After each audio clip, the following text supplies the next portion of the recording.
வணக்கம் ரகுமான் சார். வாங்க ஸ்னேகன் சார். பாட்டு சொல்லி கொடுத்தீங்களா சுபாக்கு? சொல்லி கொடுத்துட்டேன். ஓகே, அப்ப பாட்டு போயிடலாமா? போயிடலாம். Sir take music.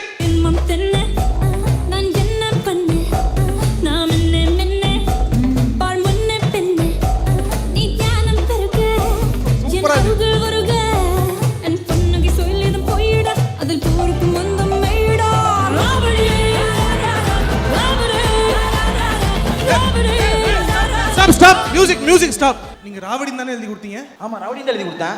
ஏமா நீ ராவடின்னு தானே பாடுன? Yes, it's ராவடி only. எனக்கு மட்டும் ஏன் ராபரின்னு கேட்டுச்சு?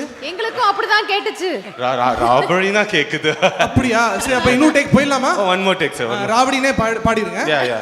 Take 2 music on.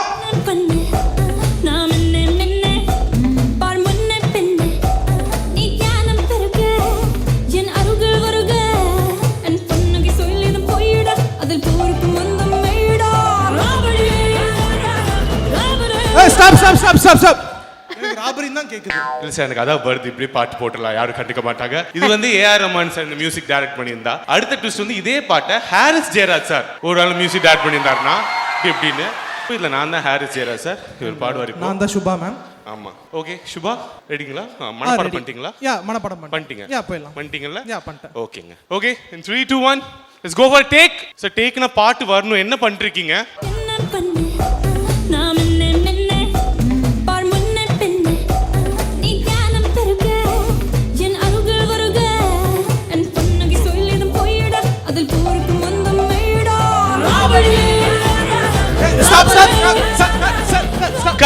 கட். என்னம்மா என்ன சார், நான் தான் பாடிட்டு இருக்கேன் சார். யார் சார் உங்க? என்ன சார் பிரச்சனை உங்களுக்கு? என்னம்மா பேசுற? ஒரு ஹாரிஸ் ஜெயராஜ் சார் பாட்டுனாலே ஒரே லைன் ஒரு 3-4 பேர் பாடுவாங்க.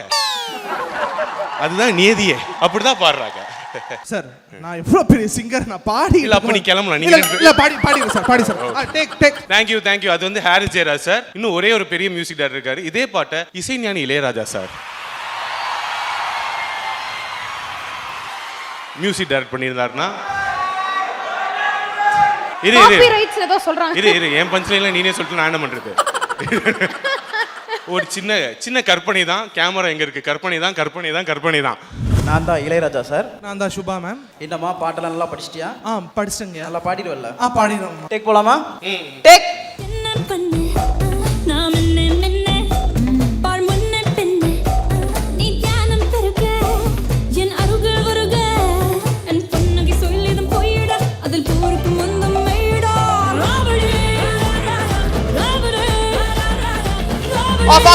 ஆஃப் பண்ணுங்க. உனக்கு மியூசிக் பத்தி ஏதாச்சும் தெரியுமா?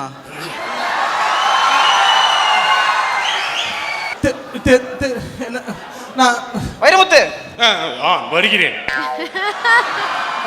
இவங்களுக்கு நீங்க லிரிக்ஸ் சொல்லி கொடுத்தீங்களா இல்லையா? ஐயா, நான் ராவடி என்று தான் கூறினேன். ஆனால் அவர்கள் ராவாக அடித்துவிட்டு ராவடியை ராபடி ஸ்ட்ராபெரி என்று ஏதோ பினாத்தி கொண்டிருக்கிறார். அம்மா தாயே, நான் சரியாக தானே கூறினேன். நானும் ராவடின்னு தான் பாடினேன் ஐயா. நீ இப்படியே எடுத்து பேசிட்டு வச்சுக்கவேன், கேஸ் போட்டுருவேன். ஐயா, நமது படத்துக்கே கேஸ் போட முடியாது ஐயா. நான் அவர்கள் பாடும் பாட்டு தப்பு என்று நினைத்து தான் கேஸ் போடுவேன் என்று சொன்னேன். நான் அதற்கு கேஸ் போடுவேன் என்று சொல்லவில்லை. நீங்க தான் தப்பா புரிஞ்சிட்டு இருக்கீங்க சாரை பத்தி.